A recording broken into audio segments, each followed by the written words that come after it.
On continue le jardin de la richesse, le guide pratique pour être un riche authentique, Bat Hashem.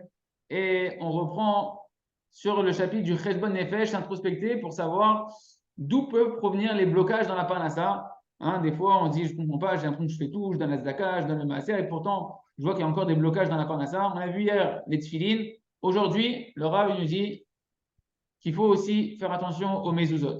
La mezouza, on va voir que l'accomplissement de la mezouza, hein, d'être rigoureux, de fixer une mezouza cachère, ouais, un parchemin cachère, pas une belle boîte, un parchemin cachère à sa maison, ouais, c'est quelque chose qui est extrêmement important pour la panassa, que ce soit écrit par un sophère, un scribe qui a de la crainte du ciel, et que chaque porte qui est d'après la halakha, chaque porte qui d'après la halakha devrait avoir une mezouza, ben, vérifier qu'elle est bien cette mezouza. D'accord? C'est-à-dire, il y a le fronton, le poteau. Sur le poteau droit, quand on rentre dans la pièce, donc du sens de l'extérieur vers l'intérieur de la pièce, au niveau du début du tiers supérieur, tu coupes le poteau en trois tiers. Ouais, et il faut qu'au début, après ici on doit remettre une mezouza, et ben, au début du tiers supérieur, tu mettes là-bas une mezouza qui soit cachère. Et grâce à ça, il nous dit Rabbi Nachman, on est sauvé de la ta'avat mamon, du désir de l'appétit du gain.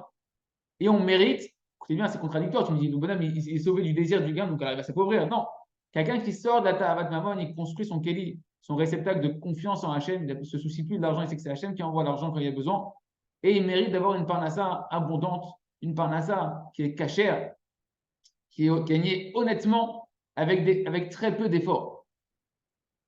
Il dit Rabbeinu que la mitzvah de par la condition de la mitzvah de la mezouza, on mérite d'avoir, c'est marqué dans la Torah, on mérite d'avoir une longévité, une longue vie. Comme c'est marqué Urtaftam, al mezuzot betecha, ou visharecha, les manières bouyamechem, et tu les écriras. Dans le schéma Israël, on dit tu écriras ces paroles du schéma Israël dans tes mezuzot, donc sur les poteaux de tes maisons à tes portes, afin que se prolongent les jours de ta vie sur la terre d'Eretz Israël. Donc tu vois qu'il y a un lien avec la longévité. Et le Rav dit regarde comment c'est pas normal.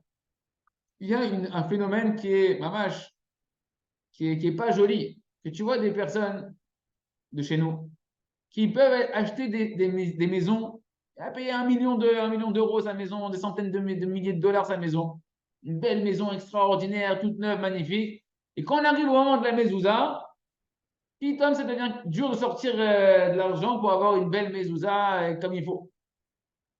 Alors que toute la protection de la maison et des gens qui sont dans la maison, ils dépendent de la mezouza.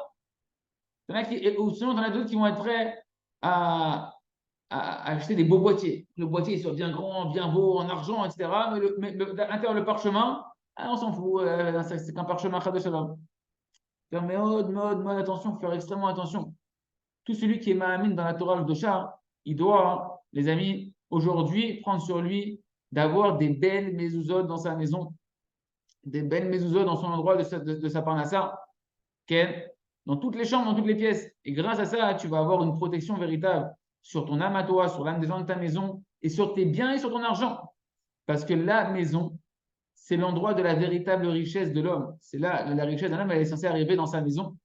Et là-bas, il faut l'essentiel de la protection. Donc, les amis, voilà encore un point à travailler et à réfléchir pour la Parnassa, qui est la cache-route des mezuzot. Et celui qui n'a pas encore vérifié, ben, qui vérifie ses mezuzot, il faut vérifier régulièrement ses mezuzot et remplacer celle qu'on a un safek, si on a un doute, on ne sait même pas d'où elle vient cette mezuzah-là, ne pas hésiter à la remplacer par une mezuzah qui vient d'un bon sofer, de payer le prix.